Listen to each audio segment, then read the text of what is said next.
Հարկ վճարողների համար բողոքարկման գործընթացի վերաբերյալ տեղեկատվությունը դարձել է ավելի մատչելի եւ հարմարավետ։ Պետական եկամուտների կոմիտեն վերջերս օգտակար թարմացումներ է կատարել պաշտոնական կայքեջում։ Խոսքը մասնավորապես վերաբերում է հարկ վճարողի բողոքարկման իրավունքի եւ հարկային եւ մաքսային մարմինների բողոքարկման հանձնաժողովի գործունեությանը վերաբերող տեղեկատվության որոնմանն ու օգտագործմանը։ Բողոքարկմանը վերաբերելի ամբողջական տեղեկատվությունը այժմ հասանելի է մեկ միասնական բաժնում։ Պետական եկամուտների կոմիտեի էլեկտրոնային կայքեջում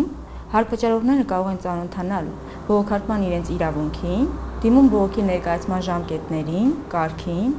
հանձնաժողովի կազմին եւ աշխատակարգին։ Կոմիտեի պաշտոնական կայքեջի հարկ վճարողի բողոքարկման իրավունքը եւ ՊԵԿ հարկային եւ մաքսային մարմինների բողոքարկման հանձնաժողովը բաժնում թարմացվել է նաեւ հանձնաժողովի որոշումների հրապարակման ենթաբաժինը։ Այստեղ ավելացվել է բողոքի թեմադաշտը։ Միաժամանակ ներդրվել են որոնման ճկուն գործիքներ։ Դրանց շնորհիվ հարկ վճարողները կարող են ավելի արագ եւ հեշտությամբ գտնել իրենց հետաքրքրող թեմաներով բողոքարկման հանձնաժողովի որոշումները։ Հարկ վճարողը համապատասխան էջում կարող է ծանոթանալ հանձնաժողովի կողմից կայացված որոշման կարգավիճակին, այսինքն բավարարված է, մերժված է, մասնակի է բավարարված կամ կարճված է։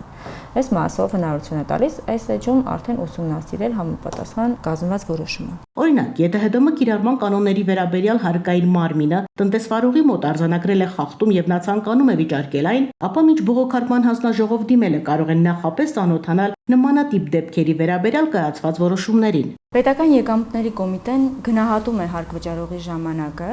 եւ այս նոր որոնման գործիքի ներդրմամբ հնարավորություն է տալիս շատ արագ եւ մատչելի ձևով փնտրել եւ գտնել անհրաժեշտ տեղեկատվությունը եւ ուսումնասիրել։ Հիշեցնենք, որ հարկային եւ մաքսային մարմինների բողոքարկման հանձնաժողովի կողմից հարկ վճարողների դիմում բողոքների վերաբերյալ կայացած որոշումների մասին տնտեսվարողները ծանոթվում են անձնական գրասենյակի միջոցով, իսկ անձնական գրասենյակ չունեցող ֆիզիկական անձանց օրենքով սահմանված ընդհանուր կարգով։ Հանձնաժողովի կողմից կայացված որոշումները 3 աշխատանքային օրվա ընթացքում տեղադրվում է հարկ վճարողների հաշվետվությունների ներկայացման անձնական գրասենյակի, ծանոթություններ բաժնի, ստուգումներ ուսումնասիրություններ հանձնաժողովի որոշումներ ենթաբաժնի, բողոքարկման հանձնաժողովի որոշումներ էջում։ Պետական եկամուտների կոմիտեի մասնակիցները վստահեցնում են, նոր գործիքների ներդրման նպատակն է խնայել հարկ վճարողների ժամանակը, բարձրացնել իրազեկվածության մակարդակը եւ ապահովել տեղեկատվության հասանելիություն բոլորի համար։